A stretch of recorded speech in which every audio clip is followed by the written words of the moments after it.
Good day, Ma'am Marita. This is our group project about company overview and user requirements.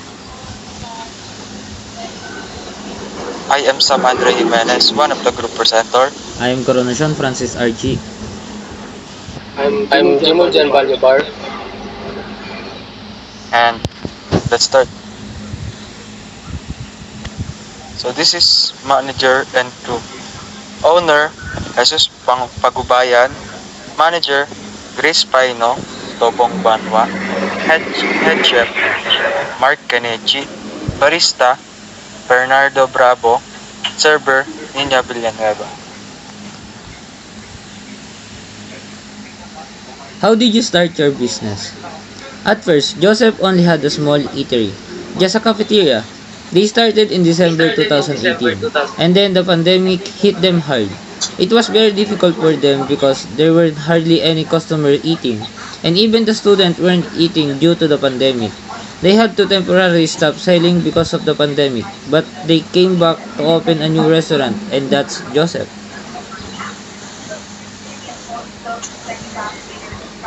His cousin helped him plan their new restaurant. All the financial used to establish Joseph came from his cousin. So the owner of the restaurant, Joseph, is Jesus Pagubayan. And the manager is Grace Paino Tobong Banwa.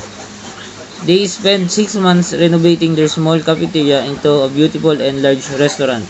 They started opening Joseph in April 2023, and their restaurant has been doing well ever since. Do you have an original logo of your business? The name for the logo of the Joseph was inspired by the owner, one and only child.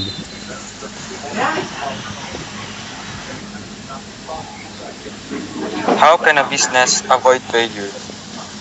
They primarily avoid failures because they prioritize in the food they serve to their customers. Because once they make a mistake or serve poorly cooked food, there's a chance that customer may not return. How can you describe your business in few words? Number 1, happy serving. 2, quality food. 3, affordable. 4, all in one. What's the unique on your business than others? What's unique about our business is that our establishment is air conditioned and our customer find it comfortable even after they finish eating. They can hang out for a few hours in our restaurant, relax, sing karaoke, play games with friends and much more. Did you use any technology or gadget for your business? The only technology or gadget we use is just a cell phone for communication with the owner and for computing sales.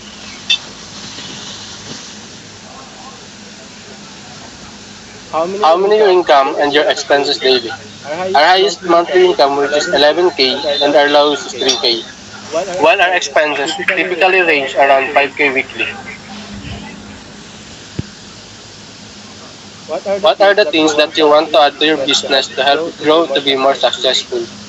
What we really want to add to our business is a cash register because it will help speed up our operation and reduce errors in our daily computation.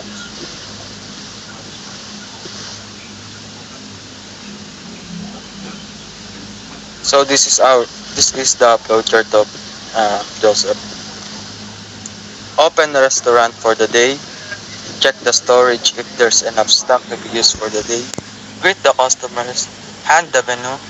Take the orders. Prepare the order. Verify food quality. Serve the food to the customer. Hand over the bill. Accept the payment. Ask for feedback. Clear tables. Clear dining area. Settle accounts. Close restaurant. Close operation for the day. So that's all po. Thank you po.